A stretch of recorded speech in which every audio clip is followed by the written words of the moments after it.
Kızılcık Şerbeti yeni bölümünde neler olacak? Videomuza geçmeden önce Doğa sargıları çıkarana kadar Fatih 2 çocuk daha yapar diyenler videomuzu beğensin, sayımızı görelim. Ayrıca Kızılcık Şerbeti'nden en güncel gelişmeleri takip etmek için kanalımıza abone olup bildirimleri açın. Dizimizin son bölümü çok heyecanlıydı. Yeni hikaye yavaş yavaş oturmaya başladı. Özellikle son sahnede Başak'ın Fatih'i içinde bulunduğu zor durumdan kurtarmak için yaptığı hamle dizimizin yeni bölümüne ışık tutacak ve yeni bölümdeki olaylar bu merkezden ilerleyecek. İlk olarak Fatih ve Başak'la videomuza başlayalım. Başak bu yaptığıyla Fatih'i kurtarmış olsa da dizimizin yeni bölümünde Fatih şaşkınlığın üzerinden atamayacak ve bu süreçte ne yapacağını bilemeyecek. Bir yanı Doğa'ya olan sevgisine sahip çıkarken diğer yanda içinde bulunduğu zor durumdan kendisini kurtaracak bir gerekçe bulamayacak ve Fatih ile Başak evlilik hazırlıklarına girişecekler. Bu süreçte Abdullah oğlunun Başak'la evleneceğini duymasının ardından bu şaşkınlığı üzerinden atamayacak. Abdullah bu evliliğe karşı çıkacak olsa da bu kararın önünde duramayacak ve bu ilişkiye onay vermek zorunda kalacak. Öte yandan dizimizin yeni bölümünde Fatih'in düşünceli halleri devam edecek. Fatih bir yandan Doğan'ın yasını içinde tutarken diğer yanda Başak'a karşı bir şeyler hissetmeye başlayacak. Ünal ailesinin Başak'ı Tuncay'dan isteyeceklerini ve ardından Başak'la Fatih'in arasındaki evlilik yolunun resmen açılacağını düşünüyorum. Bu gelişme sadece Fatih ve Başak'ın hayatını değiştirmeyecek. Dizimizdeki tüm karakterleri etkileyecek. Tuncay böylece kendini kurtarmış ve Ünal ailesinin içine girmiş olurken Ömer ise bu durumdan hiç memnun olmayacak. Ömer Fatih'i uyaracak olsa da Fatih bu süreçte kimseyi dinlemeyecek ve bildiğini okuyacak. Ancak burada bir parantez açmak istiyorum. Fatih ve Başak evlilik hazırlıklarına girişecek olsalar da onları bekleyen büyük sürprizden henüz ne Fatih ne de Başak haberdar değil. Şimdi gelelim o sürprize. Doğa yaşıyor mu? Biliyorsunuz ki bir önceki bölümde Asil'in yaveri tekne kazasından birinin sağ kurtulduğunu söylemişti. Asil bu durum karşısında büyük şoka uğradı ve son bölümde bunun peşine düştü. Burada yüzü sargılı biriyle karşılaştı ve bu kişinin kim olduğunu şu anlık çözemedi. Ancak bölümdeki şu detay tüm izleyicilerin dikkatini çekti. Geriye sadece bir çift göz kaldı. Bu karakterin yeşil gözlü olduğunu biliyoruz.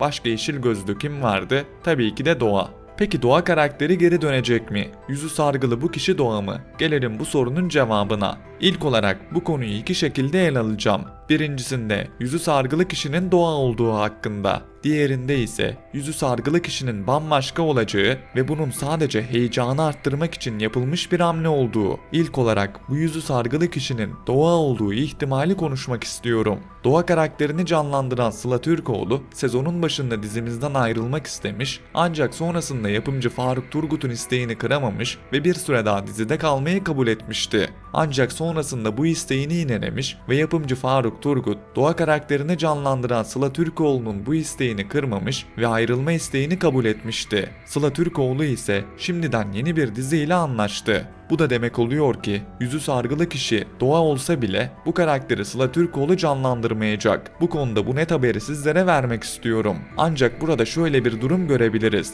Yüzü sargılı kişinin Doğa olduğu ancak geçirdiği yüz ameliyatının ardından bu karakteri bambaşka bir oyuncunun canlandırabileceği ihtimal. Açıkçası bu ihtimal gerçekleşirse dizi tabutuna son çiviyi çakmış olur. Daha önce benzer dizilerde bu tarz durumları gördük. Ancak ben bunun senaryoya hiçbir etkisinin olmayacağını, geçmişte izlediğimiz Doğa Fatih aşkına büyük zarar vereceğini ve sadece Fatih ile Başak'ın hikayesini şekillendirmek için bir hamle olacağını düşünüyorum. Bundan dolayı bu ihtimali zayıf görüyorum. Ancak dizimizi yazan senaristler Fatih ile Başak'ın nikah gününde bir anda Doğa'yı karşımıza çıkarıp herkesi şoke edebilirler. Bu ihtimale de şimdiden açık olun. Diğer ihtimal ise yüzü sargılı kişinin bambaşka biri olduğu ve bunun sadece heyecanı arttırmak için yapılmış bir hamle olduğu. Açıkçası ben buna daha yakınım. Çünkü Doğa karakterinin hikayesi bitmiş ve diziden ayrılmışken onu bambaşka bir oyuncuyla döndürmek hem Doğa karakterinin geçmişteki sahnelerine hem de diziyi izleyen izleyicilere büyük saygısızlık olur diye düşünüyorum.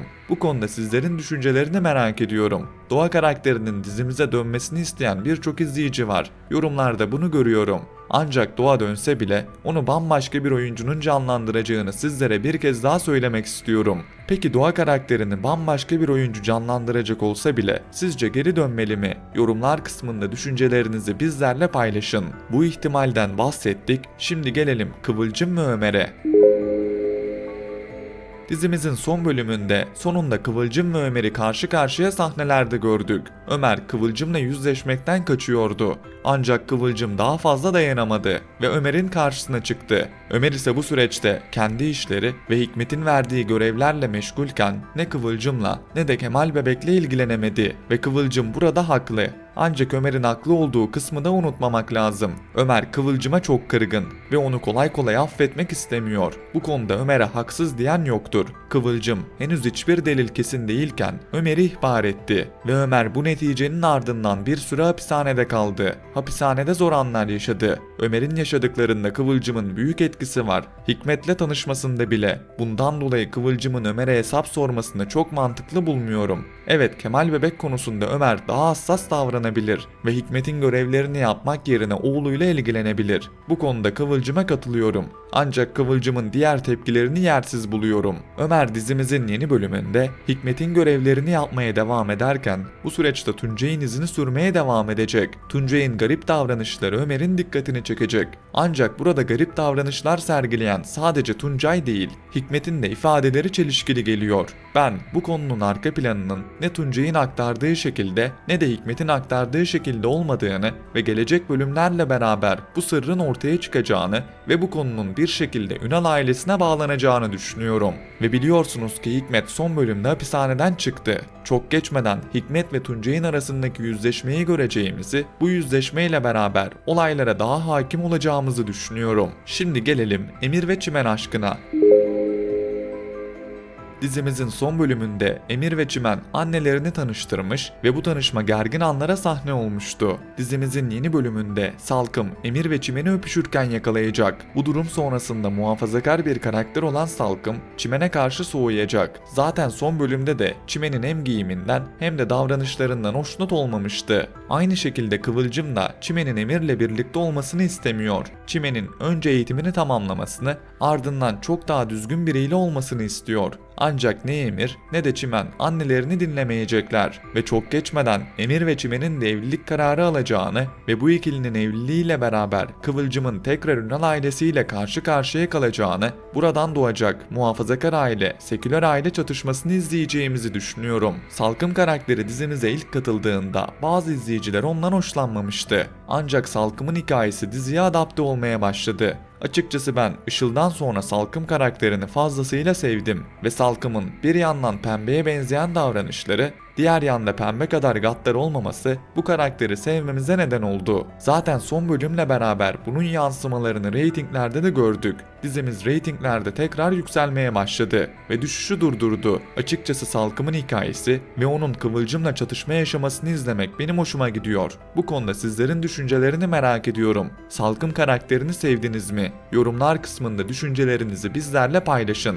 Ancak bu Başak ve Tuncay hikayesini çok çiğ bulduğumu sizlere söylemek istiyorum. Özellikle son sahnede Tuncay'ın Fatih'e silah çekmesi ve Başak'ın Fatih'i bu durumdan kurtarmak için evlilik yalanını ortaya atması bana inandırıcılıktan uzak kaldı. Ya burada bir plan var, Tuncay'la Başak Ünal ailesine daha yakın olmak için böyle bir plan kurguladı ya da bu sahneler sadece olmamış. Son olarak Asil ve Nursema'ya değinip videomuzun sonuna gelelim.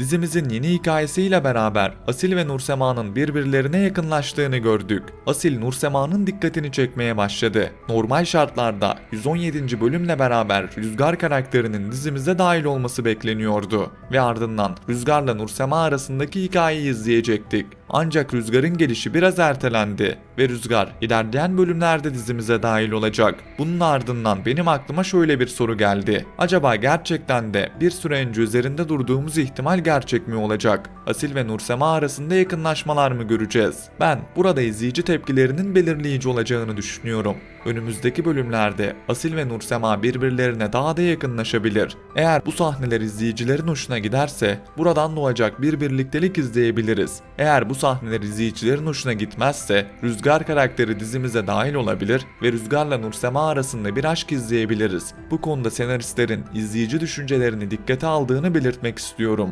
Bundan dolayı Nursema'nın partnerinin kim olacağını biraz da izleyicilerin şekillendireceğini sizlere söylemek istiyorum. Bu konudaki tarafınızı da yorumlar kısmında bizlerle paylaşın.